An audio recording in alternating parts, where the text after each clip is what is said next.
In 1668, a Queen of Portugal legally declared in front of church authorities that her marriage to the king had never been consummated, not even once.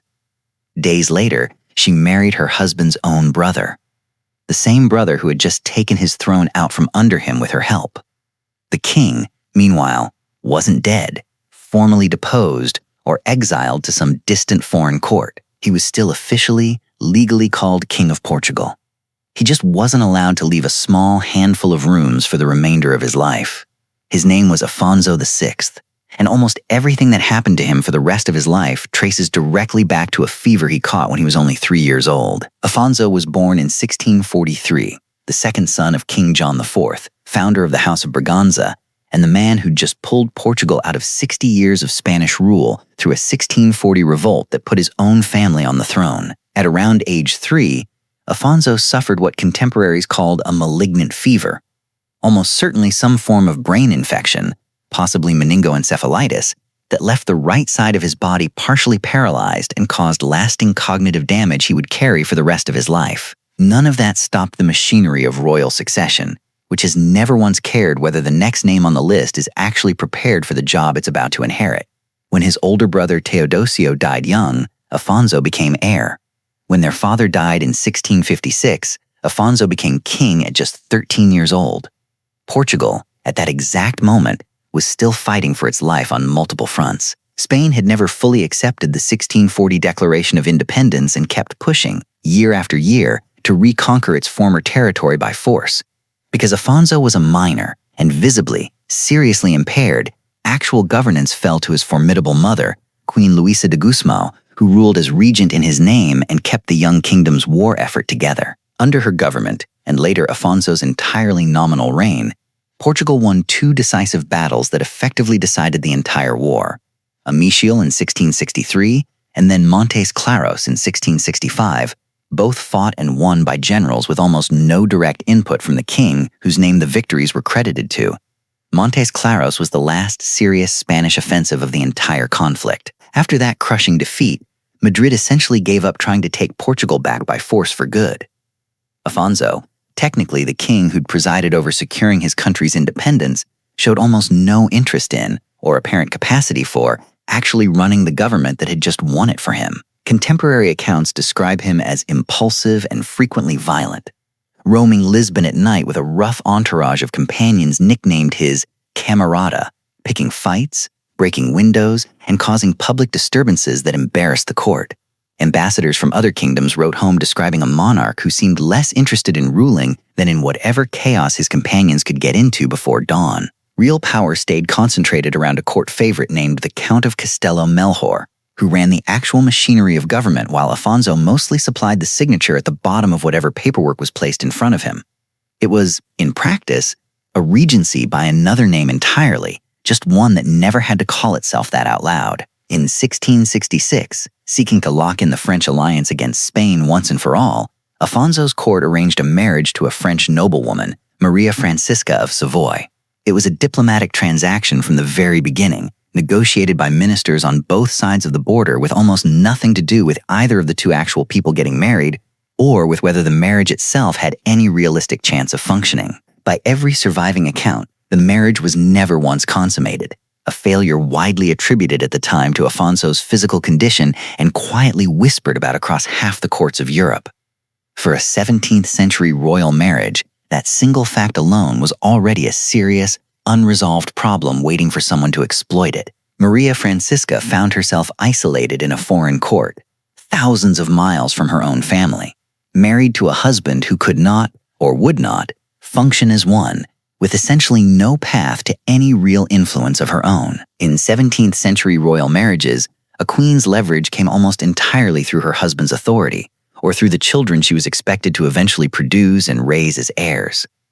Maria Francisca had access to neither one, and every month that passed made that fact more obvious to everyone at court. That left her exactly one obvious avenue if she wanted any real control over her own circumstances at all.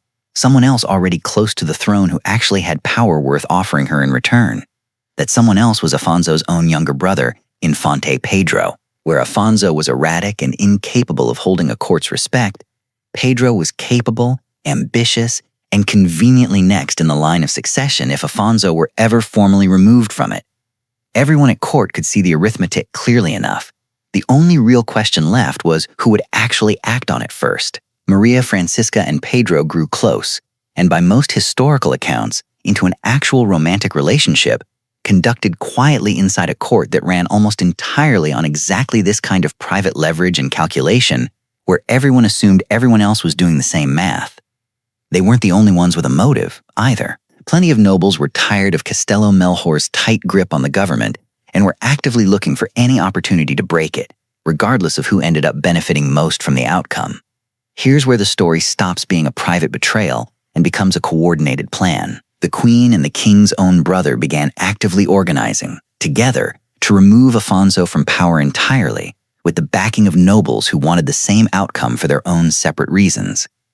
Whatever was happening between them personally, it had by this point become a fully political project with a specific, achievable target. In 1667, the plot succeeded, and it succeeded fast, catching Castello Melchor and his allies almost entirely off guard and forcing the favorite into exile of his own. Afonso was pressured and cornered into signing over control of the government to his brother. Pedro was declared Prince Regent, taking all real governing power immediately. Afonso nominally remained king, in name only, with essentially nothing whatsoever left to actually govern. On November 21st, 1667, only weeks after the coup that had already stripped her husband of any real power, Maria Francisca retreated to the convent of Esperanza and formally petitioned to have her marriage to Afonso annulled.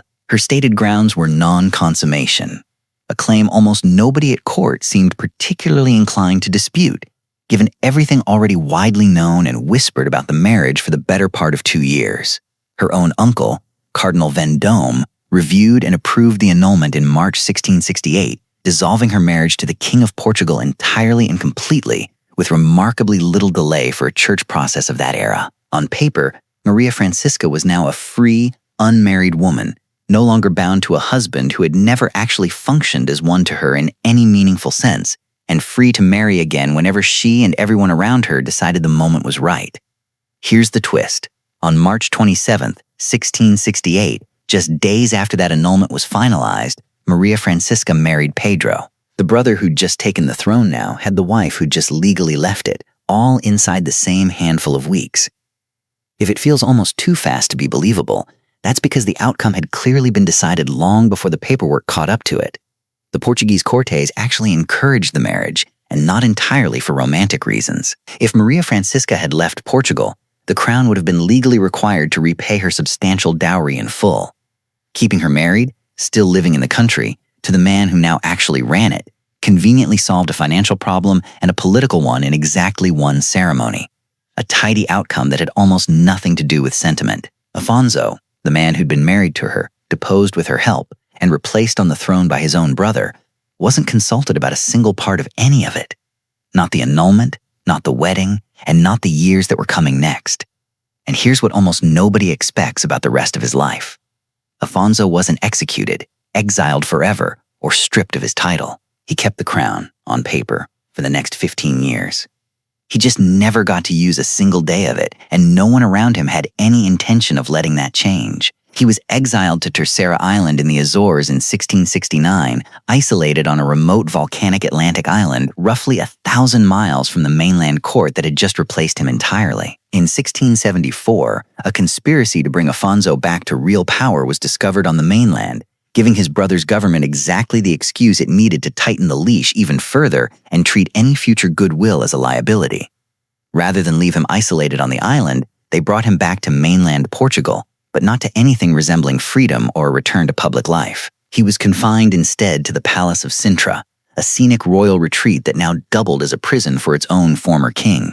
For the final 9 years of his life, Afonso lived under close, constant guard, his movement restricted to a small handful of designated rooms inside the palace, with attendants managing every part of his daily needs and reporting on his condition to a brother who never visited in person. His brother ruled the entire country in his name, still officially as Prince Regent, for the whole of that long stretch of time, never once claiming the crown outright while Afonso remained alive to technically, if powerlessly, hold it.